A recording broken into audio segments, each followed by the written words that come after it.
Hola, muy buen día. Déjenme acomodo primero. Bienvenidos a Capilla Calvario, Iglesia El Camino. Soy el pastor Cristóbal García, dándoles la bienvenida como siempre todos los domingos. Aquí estamos a estas horas en el servicio, en el estudio bíblico del domingo. Y como los que ya nos conocen saben que estamos aquí en Pajacuarán, Michoacán. Estamos en la carretera rumbo a San Gregorio, pasando la Alameda. Así que les invito, que nos acompañen los que viven aquí en estos pueblos del municipio de Pajacuarán. Les exhortamos a que nos acompañen y que vengan a estudiar la Biblia junto con nosotros. Y después de eso también, en este momento estamos pasando en el estudio por el libro de los Hechos. Hoy estamos en el capítulo 8. Vamos a empezar el capítulo 8 precisamente del libro de los Hechos. Y la idea es de ir estudiando libro por libro, versículo por versículo. Y es lo que hacemos, solamente aprender, estar en lo que es la palabra del Señor. Y como siempre, nuestro deseo es de instruirnos, instruir a los demás y de juntos aprender acerca de lo que la palabra de Dios dice, en su palabra precisamente, y cómo vivir una vida cristiana de acuerdo a la voluntad de Dios. ¿Y cómo sabemos su voluntad? Pues estudiando las Escrituras. Así que sean bienvenidos de nuevo y vamos a estudiar. Precisamente tenemos problemas técnicos hoy día, así que vamos a estudiar del versículo 1 del libro de estos de los Hechos y estaremos tratando de llegar al versículo 25. Pero si no alcanzamos, por eso hacemos eso de ir versículo por versículo, para poder conseguir. Si no terminamos con lo que tenemos ahorita, seguimos más adelante y así vamos consecutivamente y no dejamos estos libros hasta que los terminamos. Así que vamos a estudiar, y mientras lo estudia, también mientras lo buscan en sus Biblias, el capítulo 8, del versículo 1 al 25, como siempre les aviso que estamos también este mismo video, este mismo estudio, esta misma grabación estará disponible en la plataforma de YouTube, por si quieren apoyarnos de esa manera también. Y hablarle si les gusta lo que hacemos aquí, que nos compartan y que les digan a los demás de lo que estamos haciendo aquí. Así que con eso, más ni más, y como es un tanto extensivo, regularmente leemos el texto y después entramos en contexto. Pero como es mucho por qué cubrir, y tratando de cubrirlo todo, vamos a ir estudiando y entrando en contexto. Así que primero vamos a orar. Señor, le damos gracias por este tiempo. Le pedimos, Señor, que su Espíritu Santo sea y nos llene, que llene este lugar, que llene nuestras mentes y nuestros corazones, Señor, y que su palabra resalte, que podamos acapararla, entenderla, Señor, que su Espíritu Santo nos ayude a eso, a entenderla, para saber y conocer más de usted, Señor. Y este propósito es de venir y acercarnos, de querer saber más de nuestro Señor y de nuestro Salvador. Por eso venimos aquí en este día, Señor, pidiéndole su bendición, que nos llene de su presencia, Señor, y que a través de la distancia, por medio de las redes sociales, pueda unirnos, Señor, como en un solo cuerpo y en un solo corazón. Nos guíe y nos lleve a ese lugar de entendimiento, Señor. Se lo pedimos en el nombre de Jesucristo nuestro Señor. Amén. Bueno, hemos venido viendo lo que fue y es lo que pasó con Esteban. Aquí nos dice en el versículo 1, se acordarán que terminamos donde aquellos que fueron a aniquilar o a asesinar a Esteban pusieron las ropas de un tal Saulo a los pies de Saulo para que se las cuidara. Y aquí continúa eso donde dice, y Saulo, dice el versículo 1 del capítulo 8, y Saulo consentía en su muerte. En aquel día hubo una gran persecución contra la iglesia que estaba en Jerusalén, y todos fueron esparcidos por las tierras de Judea y de Samaria, salvo los apóstoles. Aquí nos dice que lo que básicamente ya está pasando después de que fue aniquilado Esteban, dice lo que pasó. Y en el versículo 2 nos dice, y hombres piadosos llevaron a enterrar a Esteban, hicieron gran llanto por él. Es decir, que había los hermanos de los discípulos, se acordarán que Esteban era uno de los diáconos que habían escogido en el capítulo 6 de los Hechos, que fue él escogido entre otros para que sirvieran. Y ya vimos cómo Esteban no solamente servía físicamente y materialmente, pero también servía predicando el evangelio. Y eso fue lo que lo llevó a la muerte. Pero aquí nos dice lo que sucedió después de eso. En el libro de los Hechos y las epístolas nos dan suficientes datos para un diagrama acerca de la vida de este Saulo. Así que él, como la historia nos dice que él nació en Tarso. Y como hoy nos dice acerca de Saulo, ya saben ustedes que nos gusta adentrarnos más en los personajes de la Biblia, así que nos da precisamente las epístolas y el libro de los Hechos nos dan información acerca de quién es este tal Saulo. Saulo nació en Tarso, en Cilicia. Eso nos lo dirá cuando lleguemos al capítulo 22 de este libro de los Hechos.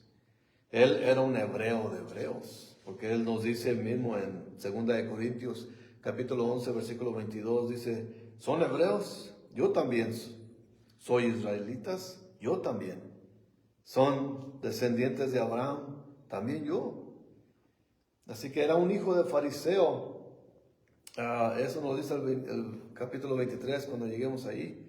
Ciudadano romano por haber nacido donde nació. Fue educado en Jerusalén por el maestro, el rabino Gamaliel. Eso lo veremos en Hechos 22.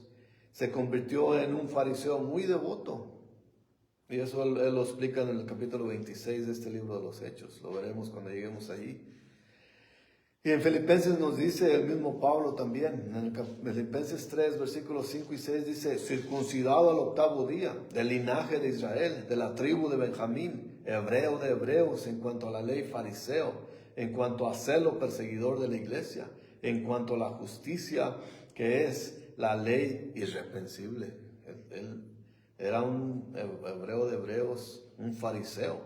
Él era uno de los jóvenes fariseos más prometedores en Jerusalén, que estaba bien encaminado a ser un gran líder de la fe judía, porque él tomó ese deber de ir y aniquilar la iglesia de Jesucristo, porque él creía y amenazaba al judaísmo.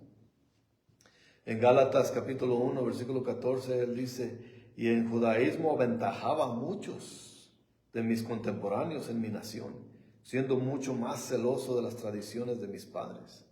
Pues aquí vemos lo que él era. El celo de Saulo por la ley se demostraba vivamente en su manera de perseguir a la iglesia. Saulo, ya siendo Pablo, nunca escondió el hecho de que él estuvo de acuerdo con la muerte de Esteban. Dios promete en Romanos 8:28 y ya sabemos que a los que aman a Dios todas las cosas ayudan a bien, esto es, a los que conforme a su propósito son llamados. Pablo ya estaba en la mira de Dios. Pablo, siendo Saulo, aunque luchaba en contra de la iglesia temprana y la iglesia experimentaba su peor persecución, hasta este tiempo, esta batalla eventualmente llevaría a Pablo a el hombre que escribió al menos la mitad del Nuevo Testamento. Así que, y eso lo llevó a la vida eterna. El versículo 8 dice que fueron esparcidos. La gente, la iglesia fue esparcida. Esta frase habla de esparcir semilla sobre la tierra para que algo crezca. Los miembros de la iglesia en Jerusalén quizás no entendían lo que estaba pasando, pero Jesús no dejaría que su iglesia fuera limitada. No fuera limitada a una sola raza, a una cultura, a un lugar biográfico tampoco. Estos creyentes de la iglesia temprana se convirtieron en misioneros, quizás involuntarios, pero involuntarios en cuanto a que deberían salir huyendo, pero voluntariamente ellos no solamente eran refugiados de otro lugar, se fueron a refugiar a otros lugares, pero se convirtieron en misioneros. Así que previamente los esfuerzos para suprimir los seguidores de Jesucristo se limitaban a golpear y a encarcelar a los apóstoles, como hemos estado viendo. Y cómo va escalando la situación, en cómo ellos ya llegaron al asesinato. Esteban empezó con Esteban. A este punto la iglesia entera empezó a pagar el precio de ser discípulos. Aún en estos tiempos Dios sigue construyendo su iglesia y por medio de su soberanía dirige a nuestro caminar. Muchas veces no entendemos, pero el Señor nos saca como así. Estos hombres y mujeres de la iglesia temprana fueron esparcidos, huyeron básicamente, estaban huyendo de la persecución. Y quizás no entendían, pero Dios tenía ese propósito. Usó la persecución para expander, para esparcir su palabra, su evangelio. Y muchas veces hoy en día, muchos de los que salimos de nuestro confort, de nuestro ir y sentarnos y oír su palabra, Dios nos da ese corazón para salir de la confortabilidad, de salir de un lugar donde estamos, que nos preferimos quedar porque hay paz, hay algarabía, hay gozo, hay compañerismo, y nos saca a lugares donde hace falta que esparcemos la palabra del Señor. Muchas veces no entendemos porque tenemos una idea de cómo el Señor debe trabajar. Nosotros pensamos cierta manera de decir, bueno, haz esto, Señor, obra de esta manera. Pero el Señor hace las cosas diferentes y es su voluntad. Muchas veces no sabemos, no entendemos lo que Él hace. Pero la fe que tenemos en Él nos va a llevar a que todo lo que pase es su voluntad. Y tenemos que acatarla. Esta gente salía huyendo, pero ellos no dejaban de proclamar a Jesús como Señor y Salvador. De la misma manera nosotros cada vez que vamos, cuando abre puertas al Señor, no debemos callar. Tenemos que hablar de nuestra fe. Muchas veces tenemos reacciones contrarias a lo que creemos que sucederá, pero eso no es nuestra preocupación. Nuestra preocupación es aventar la semilla y el Señor sabrá lo que hace con ella. Muchas veces, como hemos oído acerca de la parábola del sembrador, sabemos que hay tierra seca, hay tierra dura, pero por ahí de vez en cuando hay tierra que es buena tierra y cae la semilla y crece. Y eso es lo que estaba haciendo el Señor. Estaba llevando a su gente bajo sufrimiento, pero estaba esparciendo la semilla para que creciera, y después hablaremos más acerca de eso. El versículo 3 aquí de Hechos 8 nos dice, y Saulo asolaba la iglesia, y entrando casa por casa, arrastraba a hombres y mujeres, y los entregaba en la cárcel. Eso vemos alguien no tenía ninguna piedad. Él miraba a la gente, no los miraba como seres humanos, los miraba como una peste que había llegado amenazando al judaísmo. Y él realmente no había ninguna clase de compasión en él. Él lo que quería era destruir, abolir, quitar todo eso que él pensaba que estaba en contra de Dios. Y fue precisamente la muerte de Esteban la que encendió esa chispa que propagó el fuego de la llama de la persecución. Y Saulo fue el que tomó el liderazgo, como vemos. Era una persecución asoladora, literalmente. Describe un animal salvaje tratando de destruir lo que se le atraviese enfrente. Y no nada más lo que se le atraviese, sino lo que él va atrás buscando, con rabia, con odio desmedido. Usted no está hablando de un hombre totalmente falto de cualquier compasión. Así como vimos que él totalmente estuvo de acuerdo con la muerte de Esteban, no solamente estuvo de acuerdo, pero le gustó, le agradó de gran manera ver que pusieran ejecutaran a Esteban. Él tomó parte a que le agradaba. Él tomó parte de manera que él le agradó ver eso. Estamos hablando, y es necesario que hablemos, porque más adelante en el capítulo 9 veremos cuando el Señor lo atrapa o lo toma y lo llega a cambiar. Pero es necesario ver esto porque así hay mucha gente que es de esta manera, pero Dios no se limita a cambiar la gente. Y aquí estamos viendo este personaje de Saulo, después veremos otros personajes y veremos que en sí no hay tanta diferencia en ellos, pero después el Señor, cuando los atrapa y cuando los llama a Él, los cambia totalmente, les da un giro extraordinario, los cambia de personalidad totalmente. Porque este Saulo, él aún le iba a las autoridades de los templos y él obtenía los papeles que necesitaba para llevar a cabo la persecución. Lo que hacía, según todo lo que hacía, lo hacía bajo la ley.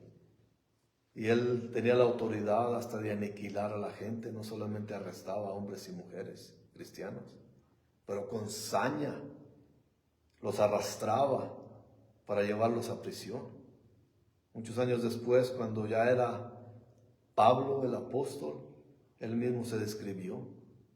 Y lo veremos cuando terminemos el libro de los Hechos en el capítulo 26, cuando dice él el versículo 11, y muchas veces castigándoles en todas las sinagogas, los forcé a blasfemar, y enfurecido sobremanera contra ellos, los perseguía hasta en las ciudades extranjeras.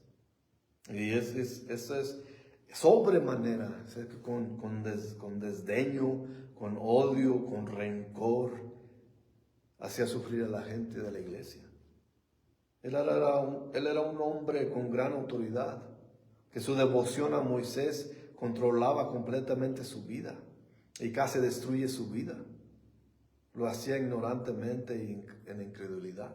Y él lo declara él mismo, que él era un ignorante, aunque según él era un judío de judíos y hebreo de hebreos muy estudiado. En 1 Timoteo capítulo 1, versículo 13, él dice, habiendo yo sido antes blasfemo, perseguidor e injurador, mas fue recibido a misericordia, porque lo hice por ignorancia e incredulidad.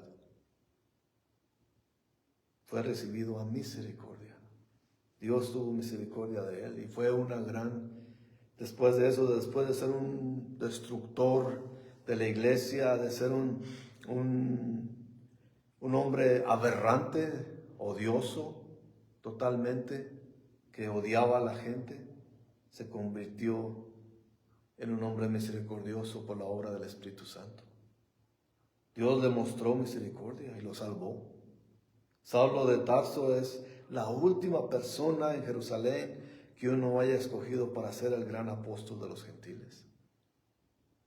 Muchas veces pensamos, nosotros tenemos esa mente pequeña de decir, no, ya no cambia, ni volviendo a nacer.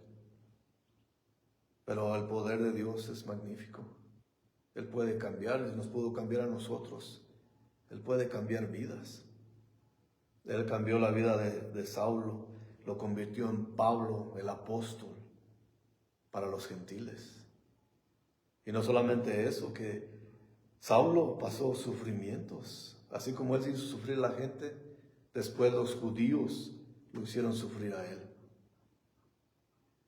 Pero vamos a ver otra historia más adelante de otro hombre que no cambió, que vemos la diferencia en personalidades, pero vamos estudiando poquito a poquito aquí en el versículo 4 dice, y fue como el resultado de que la gente huyera de la opresión y se fuera en otros lugares como escondiéndose, refugiándose y al mismo tiempo propagando la semilla del Evangelio, dice el versículo 4 de aquí de Hechos 8. Pero los que fueron esparcidos iban por todas partes anunciando el Evangelio. Vemos que sí, tenían temor de ser asesinados, arrestados, pero ellos no paraban de declarar el Evangelio. La persecución hizo a la iglesia lo que el viento hace con las semillas. El viento sopla y esparce y produce mucha cosecha. La palabra que se usa aquí para esparcir se pronuncia diáspero, que quiere decir y significa regar literalmente la semilla. Y es lo que tenemos que hacer nosotros, ir aventando semilla. Como dije antes, puede ser que haya tierra fértil donde pueda caer esa semilla.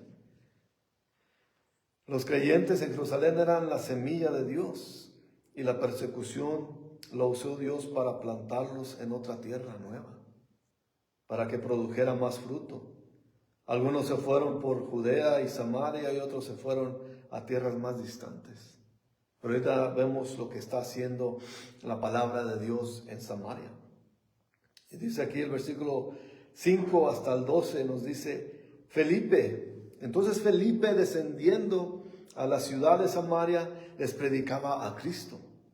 Y la gente unánime escuchaba atentamente las cosas que decía Felipe, oyendo y viendo las señales que hacía. Porque de muchos que tenían espíritus inmundos salían estos dando grandes voces. Y muchos paralíticos y cojos eran sanados. Así que había un gran gozo en aquella ciudad. Pero había un hombre llamado Simón, que antes ejercía la magia en aquella ciudad. Y había engañado a la gente de Samaria haciéndose pasar por algún grande. A este oían atentamente todos, desde el más pequeño hasta el más grande, diciendo, este es el gran poder de Dios. Y le estaban atentos porque con sus artes mágicas les había engañado mucho tiempo. Pero cuando creyeron a Felipe, que anunciaba el Evangelio del reino de Dios y el nombre de Jesucristo, se bautizaban hombres y mujeres. Vemos aquí siempre hay alguien que engaña con mentiras, con falsos enseñanzas. Felipe fue a predicar el Evangelio para quitar todo eso. Todas esas supersticiones, toda esa devoción a la magia y todo eso. Y él solamente predicaba el Evangelio a Samaria como el Señor Jesús lo mandó. Porque él mismo dijo, y ya hemos visto varias veces, desde que empezamos el libro de los Hechos, en el capítulo 1, versículo 8, donde dijo el Señor, y me seréis testigos en Jerusalén, en toda Judea, en Samaria y hasta lo último de la tierra. Y ahí está su gente, sus discípulos están en Samaria, haciendo precisamente predicar el Evangelio. En el primer siglo los judíos y los samaritanos no se querían, es más, se odiaban con saña se odiaban, más los judíos a los samaritanos. Los judíos consideraban los samaritanos como una raza impura y desviados religiosamente. Después de la caída del reino del norte en Israel en el año 722 a.C., Samaria había sido habitada por colonizadores traídos de las tierras de Asiria. Era cuando Asiria asolaba a los de Israel. Así que Asiria y estos colonizadores de Asiria se casaron con los judíos, con un remanente que quedaba en esa tierra de Samaria. Estos se casaron con ellos y los samaritanos eran descendientes de este cruce de razas. O sea que era raza de los asirios, se cruzaba con israelitas. Pero los de Israel, los que se creían puros de sangre, odiaban a los samaritanos por creerlos una raza impura, una raza más no tan buena. Y vemos como los rechazaban. Las escrituras del Viejo Testamento, ellos, precisamente los samaritanos, no creían en otras cosas, o no estudiaban el Viejo Testamento, solamente los 5 libros de Moisés, el Pentateuco, que se le llama. Y fueron más allá ellos, porque ellos no adoraban a Dios como ellos, según estaban llenos de ídolos también. Así que había ese gran odio. Todo eso puede decir que había un gran odio porque había discriminación. Como hoy en día vemos todavía que existe discriminación, es que hay razas que se creen superiores a las demás. Y ya sabemos cuál raza es que ha sido la más violenta, la más racista y la que odia más a las demás razas. Pero así eran los de Israel. Los judíos odiaban a ellos por ser una mezcla, una cruza de razas. Así que era algo un odio que prevalecía ahí. Los judíos que viajaban, generalmente evitaban pasar por Samaria. Los que venían de otros lados para ir a Jerusalén, se desviaban para no pasar por ahí. Cruzaban por otro lado el río Jordán, hacia Perea. Pero el mensaje del Evangelio trascendió la barrera del primer siglo entre los judíos y samaritanos. Dios prevaleció. El Espíritu de Dios creó un compañerismo en amor. De los creyentes se unieron en la creencia de Jesucristo, dejando el odio que existía entre ellos. La formación de la iglesia samaritana indica que no hay lugar para el racismo en la verdadera iglesia. Hoy en día hay muchos que se dicen cristianos, nacionalistas. Eso es nomás para decir que son unos racistas y de cristianos no tienen nada. Porque sigue prevaleciendo. Se creen que ellos son la raza escogida, es la raza favorecida. Pero al hacer eso, desechan el Evangelio.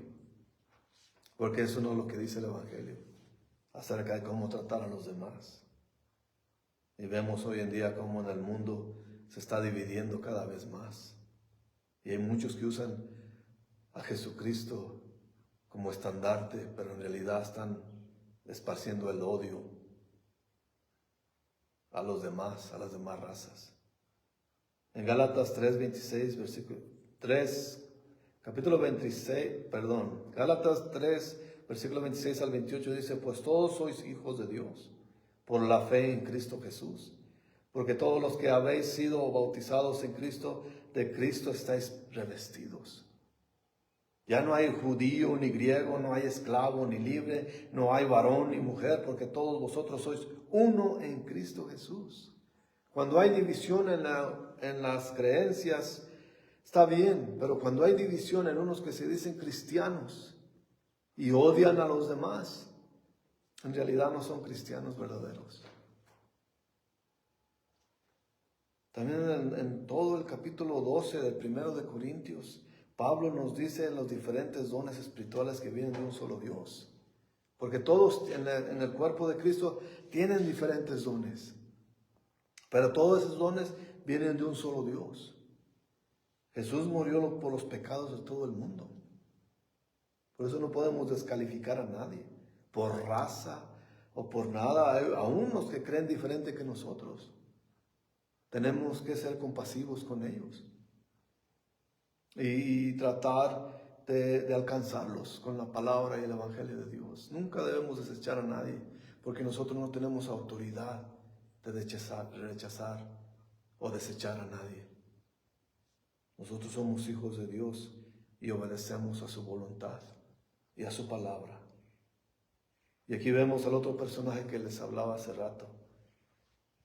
El versículo 13 del capítulo 8, aquí del libro de los Hechos, dice: también creyó Simón, y habiéndose bautizado estaba siempre con Felipe, y viendo las señales y grandes milagros que hacían Estaba atónito, él como dice, él hacía trucos mágicos según, pero él estaba viendo el Espíritu de Dios obrando allí y se quedó atónito, diciendo, wow, esto es mucho más poderoso que los trucos que hago yo.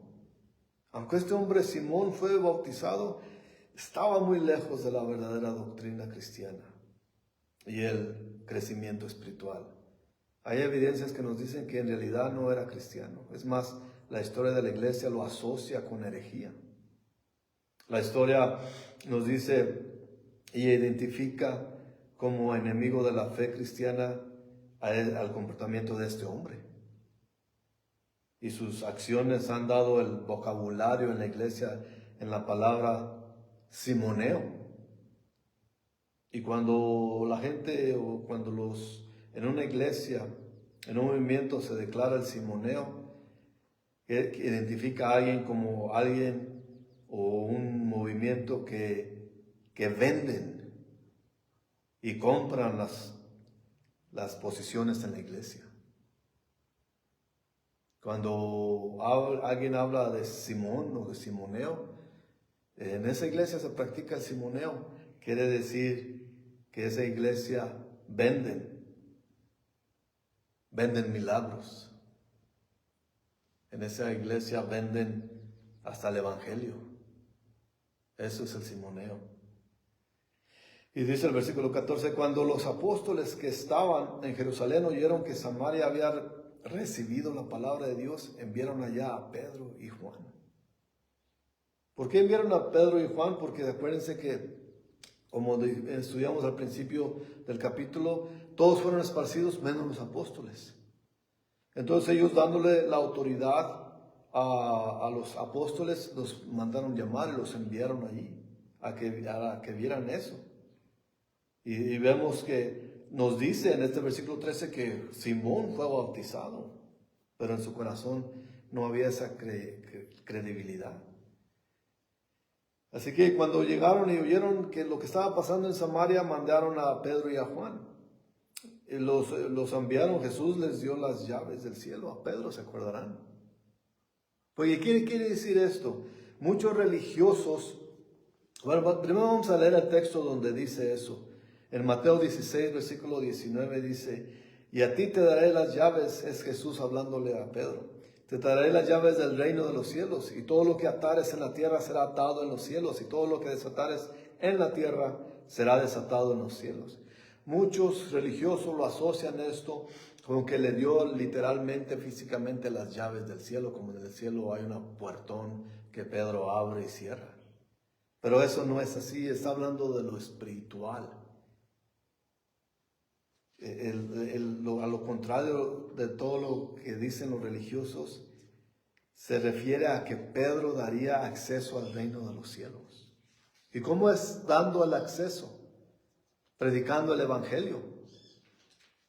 Y lo hizo Pedro de esa manera, a varios grupos.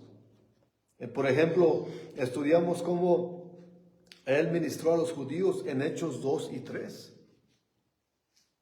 Y él les dio las llaves ahí para el reino de los cielos en ese momento, en el capítulo 2 y 3 de los Hechos. Se acordarán el día de Pentecostés.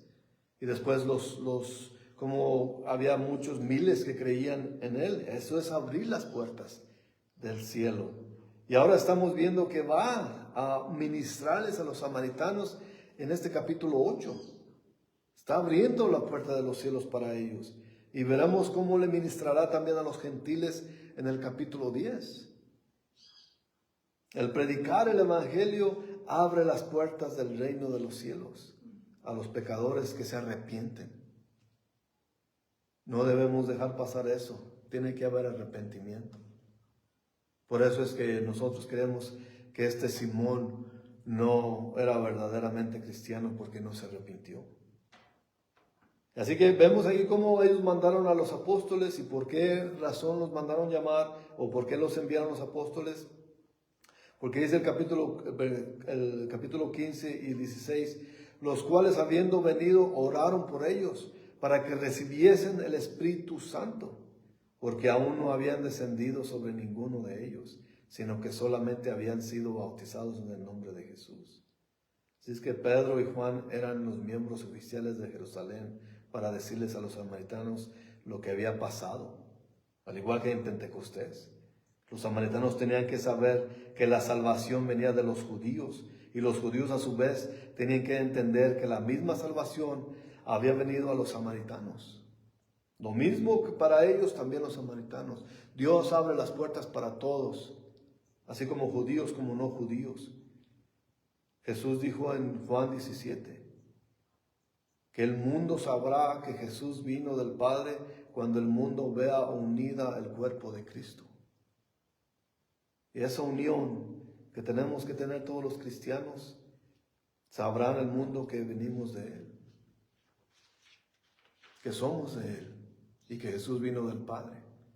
No hay divisiones cuando el cuerpo de Cristo es todo el mundo cristiano. No importan las iglesias, si en la iglesia se ministra la palabra de Dios, todos somos hermanos. No hay divisiones. Tenemos que honrarnos y amarnos como tal. Cuando hay divisiones, cuando hay discrepancias, las divisiones debe haber solamente en cuanto al evangelio se refiere. Si algunos son como este Simón y venden el evangelio, entonces no son del mismo cuerpo. Y eso lo veremos más adelante porque se nos acabó el tiempo. Pero cuando reciben el Espíritu Santo, es la señal sanadora que los dos lados serían solo uno. Tiempo después, cuando Pedro predica a los gentiles, ellos inmediatamente creyeron y recibieron el don del Espíritu Santo, sin que les impusieran las manos. Fue en el capítulo 10 y veremos eso en el capítulo 10. Esto sirvió como señal a los judíos que el mismo don había sido dado a los gentiles de igual manera. El Espíritu Santo es factor unificador que juntará a los judíos y samaritanos y gentiles en un solo cuerpo. Así que la iglesia es un solo cuerpo. No hay divisiones ya, ni razas, no hay división de ninguna índole mientras obedezcamos el Evangelio de Dios. Y mientras ese sea el centro de nuestra creencia, el Evangelio y Jesucristo y lo que Él hizo en la cruz por nosotros, es lo que nos une a todos los cristianos. Y no tiene que haber divisiones en ello mientras todos obedezcamos su palabra. Y seguiremos la próxima vez porque nos quedamos un poco cortos, pero como ya saben, regresaremos al capítulo 17, al versículo 17 de este capítulo 8. Llegaremos y terminaremos con este capítulo 8 y empezaremos el nuevo 9 si Dios quiere. Así que por lo tanto vamos a orar. Señor, te damos gracias por darnos la oportunidad de venir a estudiar su palabra, Señor. Le pedimos su bendición para el resto del día y de la semana, Señor. Le pedimos que sea con nosotros y que nos ayude a recordar de quién somos y por qué estamos aquí, Señor. Que llene el corazón de nosotros de su Espíritu Santo para tener misericordia por los demás y para tratar de alcanzar a aquellos. Cuando usted abra las puertas, Señor, nosotros podemos esparcir la semilla que tenemos con nosotros, que es el Evangelio, Señor. Denos poder, Señor. Denos valor y denos fe para obrar en su nombre, Señor. Le pedimos que nos llene de su Espíritu y que nos ayude a hacer lo que es bueno delante de usted, Señor. Le pedimos también que bendiga, que toque y sane a los que nos están viendo a través de los medios sociales, Señor. Le pido que llene sus hogares de su Espíritu Santo, que los bendiga grandemente, Señor. Y aquellos que nos han dado su vida a usted, le pido que toque sus corazones y que se decidan, Señor, a buscar más de usted, Señor. Le pedimos por estos lugares, por estos pueblos que están rodeando esta ciénega michoacana, Señor. Toda la ciénega de Chapala. Usted bendiga y toque y salve a la gente, Señor. Que no se pierdan. Ayúdenos, Señor, a ser usados por usted, por su Espíritu. En el nombre de Jesucristo nuestro Señor. Amén. Muchas gracias por habernos acompañado. Les agradecemos su compañía y les pedimos que sigan orando por nosotros y los esperamos la próxima semana, el próximo domingo. Si Dios quiere, aquí nos veremos. Hasta la próxima.